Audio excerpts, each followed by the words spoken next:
Many many happy returns of the day. Happy birthday to you megastar Shakib Khan, বাংলাদেশের একমাত্র megastar, superstar এবং আমাদের সবার গর্ব। তো বন্ধুরা, আমি ভেবেই রেখেছিলাম যে যখনই রাজকুমার সিনেমার গানটা আসবে তখনই এই শাকিব খানকে এভাবে ভিডিও বার্তার মাধ্যমে এসে আমি আসলে উইশটা করব। তো সেই অনুযায়ী আমি আসলে এখন উইশটা করলাম। এর আগে পোস্টের মাধ্যমে উইশ করেছি। যাই হোক, আর দেরি করব না, চলো বন্ধুরা, বহুল প্রতীক্ষিত সিনেমা রাজকুমার, যেটা নিয়ে আসলে অনেক আলোচনা, অনেক সমালোচনাও হচ্ছে প্রচারণা নিয়ে, সেই সিনেমার গানটা অবশেষে চলে এসেছে।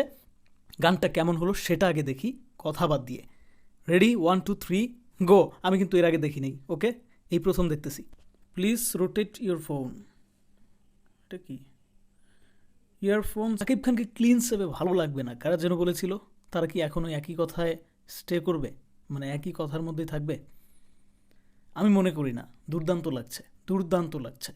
যাই হোক, যদিও দাড়ি থাকলে আরেকটু ভালো লাগে, এটা তো স্বাভাবিক বিষয়। প্রত্যেকটা আসলে পুরুষ মানুষ বলতেই দাড়ি রাখলে, চাপদাড়ি যাদের আছে তাদেরকে কিন্তু ভালো লাগে বেশি। শাকিব খানও তাদের ব্যতিক্রম না। তবে এখানেও দুর্দান্ত লাগছে, বিশেষ করে যে আসলে আশেপাশের পরিবেশটার সাথে না এই লুকটা দুর্দান্তভাবে কিন্তু যাচ্ছে। আর বিশেষ করে কোর্টনি কফির সাথেও ভালো মানিয়েছে শাকিব খান। ওকে ওকে, শেষ হয়ে গেল। লাস্টের এই স্টিল পিকচারটা যেটা, এটাও ভালো লাগতেছে আমার কাছে, দুর্দান্ত। মানে কি বলবো, এক কথায় লোকেশন কিন্তু আউটস্ট্যান্ডিং।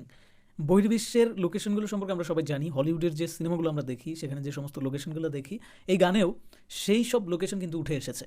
তো স্পেসিফিকভাবে আমি যেহেতু প্রথম দেখলাম গানটা, ওইভাবে আমি আসলে ধরে ধরে বলতে পারতেছি না, বাট রিয়াকশন দিব বলে এই ভিডিওটা করা। গানটা আমার কাছে কেমন লাগলো, প্রথম ইমপ্রেশনটা আসলে আমার কি, বন্ধুরা তোমাদের কাছে কেমন লাগলো সেটা আগে কমেন্টে লিখো। আমি বলতেছি, আরেকবার শুনতে হবে ভালোভাবে বলতে হলে।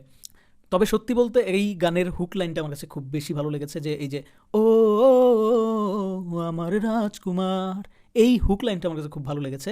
বাকি যে অংশটুকু আছে সেটাও বেশ ভালোই, যদি লুপে শুনি, অর্থাৎ আরেকবার শুনি, মানে বারবার শুনতে থাকি, তাহলে হয়তো বা আরও ভালো লাগবে, ঠিক আছে।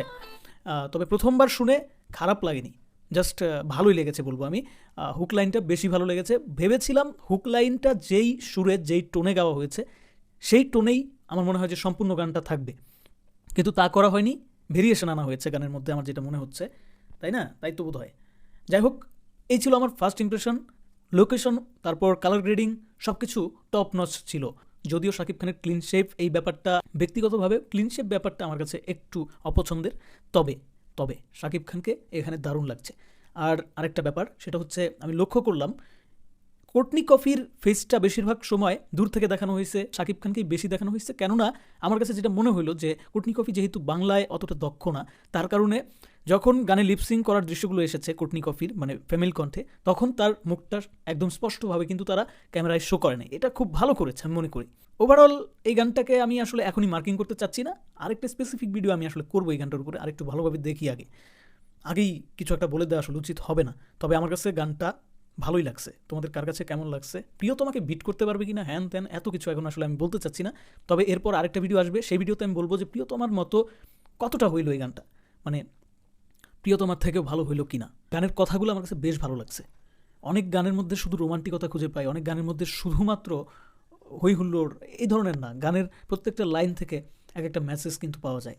যেহেতু এই সিনেমাটা ওই ধরনের, হ্যাঁ, এই সিনেমাটা কিন্তু ফুল রোমান্টিকও না, এই সিনেমাটা কিন্তু কোনো ফুল অ্যাকশন মুভিও না, কোনো থ্রিলার ঘটনার সিনেমাও না। এটা একটা জার্নির গল্প, এটা একটা মানুষের সুখ দুঃখের গল্প, এটা একটা পরিবারের সুখ দুঃখের গল্প। এখানে ধর্মীয় কিছু ব্যাপার স্যাপার উঠে আসবে, অনেক শিক্ষণীয় ব্যাপার স্যাপার এখানে উঠে আসবে। আমি মনে করি পরিবার নিয়ে দেখার মতো একটা সিনেমায় এই ধরনের গান তো অবশ্যই থাকা উচিত। সেই জায়গা থেকে এই গানটা সত্যি দারুণ লাগছে। তবে একবার শোনার পর আসলে এত কিছু বলতে পারছি না, আরেকবার তো শুনতে হবে, বললামই তো। তো ধন্যবাদ সবাইকে, আবারও শাকিব খানকে অনেক অনেক জন্মদিনের শুভেচ্ছা জানিয়ে ভিডিওটা এখানে শেষ করছি। তোমরা সবাই কমেন্টে জানাও তোমাদের কাছে এই গানটা কেমন লেগেছে।